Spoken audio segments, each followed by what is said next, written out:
I'm Dave Collins with cleverhiker.com, and in this episode we're going to take a look at lightweight trail food.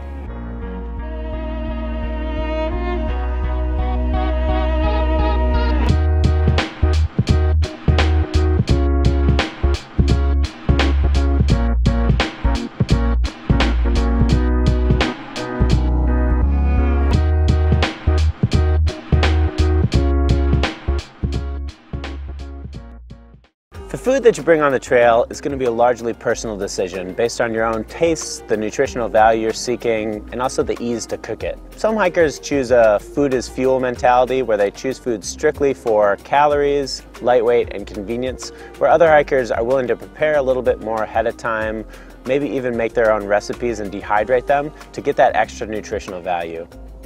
For ease and convenience, most lightweight backpackers tend to lean more towards the food as fuel mentality. If you want to get really light with your trail food, what you need to measure is the amount of calories per ounce in the food that you're bringing, which is simply a measure of the amount of energy the food is going to give you for the weight that it's going to cost to carry. To calculate the calories per ounce of the food that you're bringing, simply tally up the calories on the back of your packages and divide by the total amount of weight.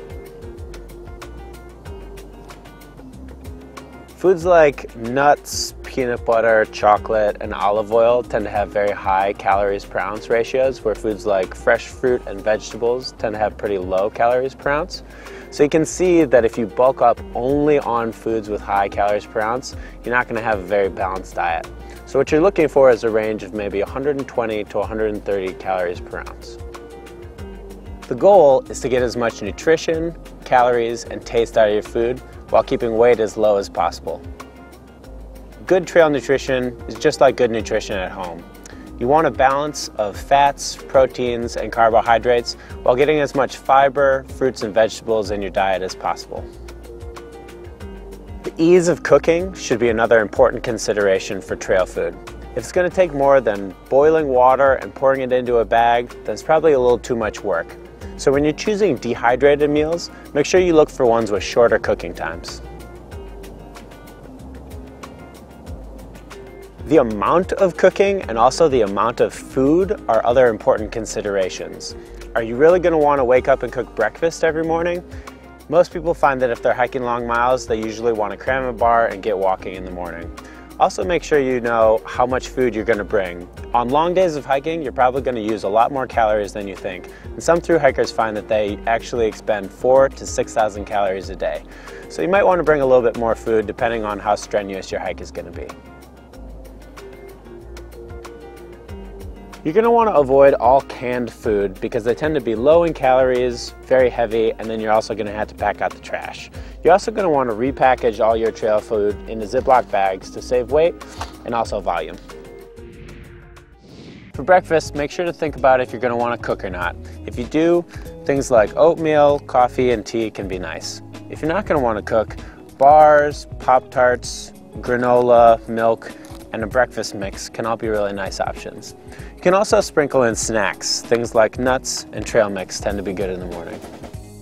Snacks are a very important part of a good trail diet. You find that you're going to be burning lots of calories, so keeping snacks in an easily accessible place in your hip belt pocket to have every hour or two is a good idea. Some common, quick, and easy trail snacks are bars, crackers and chips, trail mix, nuts, beef jerky, various dried fruits or fruit leather strips, and many hikers also bring candy.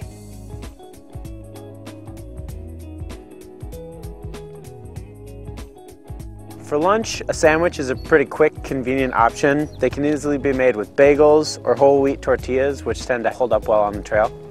They can be made with peanut butter, honey, and jam, pretty common options, as well as hard meats and cheeses, which will keep well. Freeze-dried backpacking dinners can be a pretty convenient option, but they're also going to be pretty costly at around $7 to $10 a piece.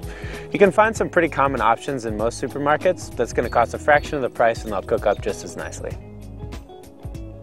So things like pasta sides and rice sides and couscous tend to cook up really well, as well as mashed potatoes, which don't even need boiling water. Ramen noodles and other dry soups are great.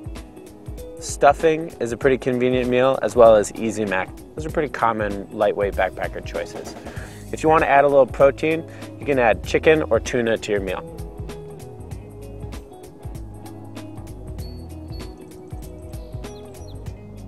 There's also some great lightweight options to spice up your meals on a trail. Things like fast food condiment packets are going to be really light and help add flavor. Olive oil is a fantastic thing for adding flavor and calories. Small spice packets can add a lot to your meal, as well as hot sauce. Things like drink flavors can go into your water to change it up during the day while you hike. And you can make hot cocoa or apple cider at night after your meal for a nice warm treat.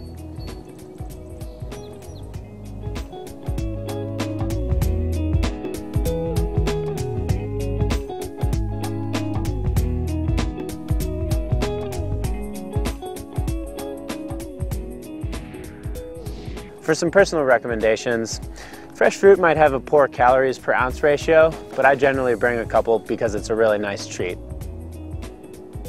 Also, make sure you practice leave no trace camping. If you pack it in, make sure you pack it out.